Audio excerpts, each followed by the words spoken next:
Salut tout le monde, bienvenue dans ce deuxième vlog, enfin je sais pas trop où est-ce qu'on en est. Depuis le premier vlog, écoutez, le film a quand même pas mal avancé. Pourquoi? Parce que j'ai quand même charbonné et j'ai écrit un peu le découpage, le premier découpage du film, et du coup on atteint cette séquence. C'était pas simple, parce que ça veut dire que, en gros, waouh, la caméra est folle, hein. Ça veut dire qu'en fait, écrire cette séquence, c'est un peu bloquer le potentiel scénario. Donc on a cette séquence, on sait plus ou moins les personnages qu'on va avoir. Ça nous force à mettre sur papier des idées. Et donc c'est un peu ce que j'ai fait, si je vous montre. Là, on a cette séquence écrite.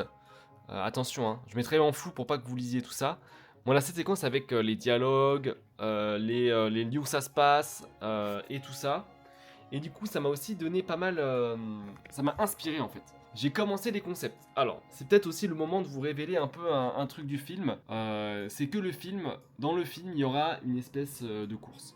Et donc, qui dit course, dit qu'il faut des modules de course. Donc, j'ai commencé à dessiner des petits croquis de course. Donc, on a des choses comme ça. Voilà. Donc, c'est des dessins très simples en fait. C'est juste que voilà, j'avais envie de gribouiller un peu et donner des premiers jets, des premiers concepts à des potentielles choses qu'il y aura dans le film.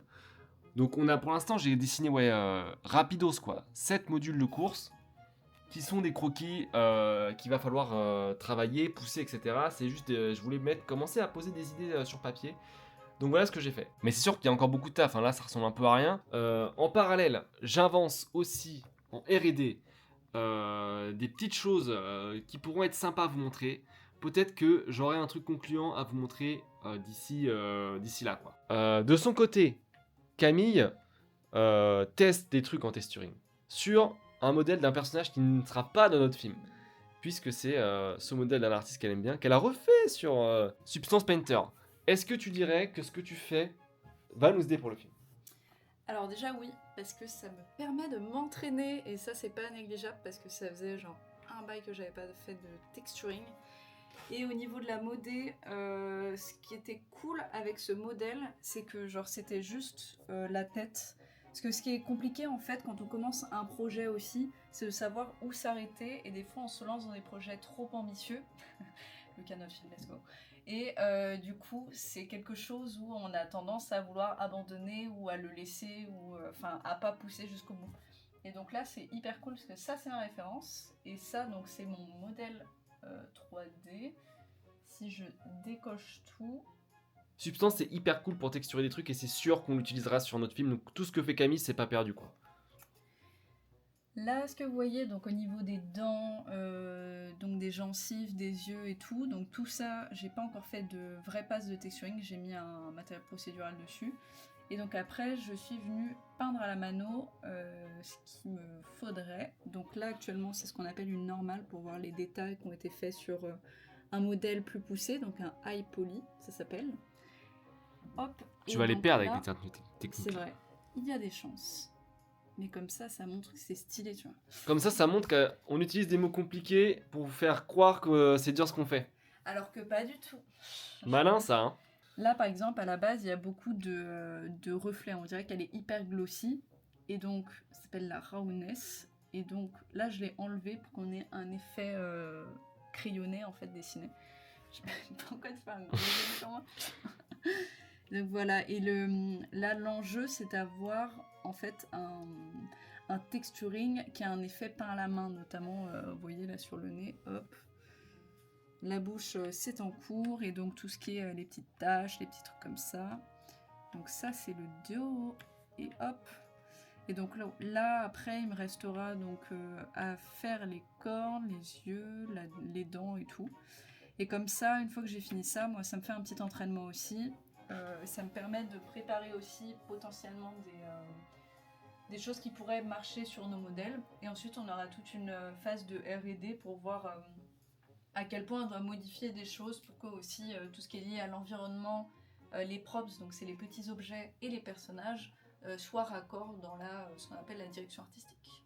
Bon la team, là on a passé un petit gap dans la R&D de notre projet. J'explore des pistes pour l'animation qui n'est pas notre fort. Et grâce à ça, la Kinect de la Xbox 360, normalement, on va pouvoir faire de la motion capture. Alors, C'est quoi la motion capture? C'est quoi la motion capture, Jamy? Eh bah écoute, c'est très simple. La motion capture, Fred, c'est tout simplement capturer des mouvements humains via une caméra et les retranscrire dans notre logiciel 3D. Ce qui fait que on récupère des mouvements d'acteurs. Bon, les acteurs, ça va être nous en l'occurrence. Hein. Et on les remet dans le logiciel. Ce qui fait qu'on n'aura pas animé à la main, même si c'est une passe de clean.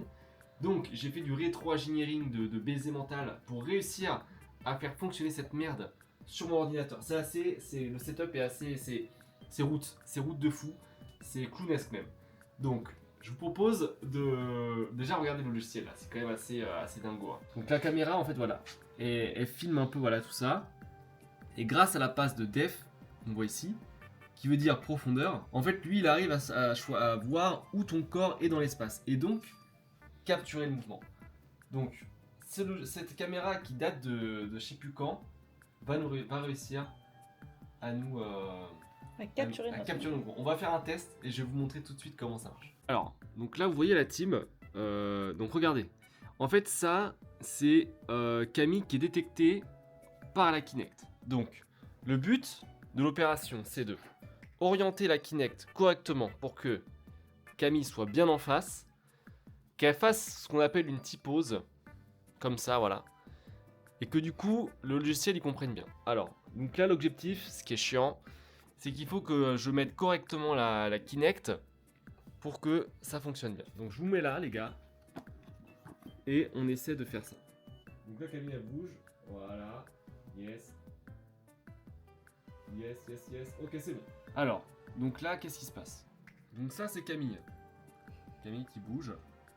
Qui est hyper heureuse, voilà, ça c'est super. Et maintenant, on va importer du coup un modèle qui potentiellement sera un modèle d'un des personnages de notre film. Donc, ok, parfait. Donc maintenant, l'objectif, c'est de dire que en fait la pose de base de Camille, c'était une pose T. Donc, attendez, donc là c'est l'armature source, donc c'est notre mocap. Et ça c'est l'armature target, voilà. Et là, c'est Camille qui bouge. Oh mon dieu. Oh mon dieu, c'est réel. C'est une dinguerie, non? Alors, il y a encore pas mal de choses à cleaner. Hein. Mais, pour moi, c'est très prometteur. Je suis hyper heureux. Ça va être un gain de temps énorme. Je suis hyper heureux, il y a plein de trucs à cleaner. Hein. Les bras, les pieds, etc. Mais bon, la caméra, on l'a pas encore correct. On pourra la mettre sur un pied, etc. Avoir tout nickel. Là, c'est un peu ghetto. Mais, ça marche. Si on fait le bilan... écriture de la V1 du script. On a des premiers concepts très très rapides pour les modules de course. On a aussi fait de la R&D sur la motion capture qui est une dinguerie et R&D texturing. On continue, on lâche rien et puis voilà, à bientôt.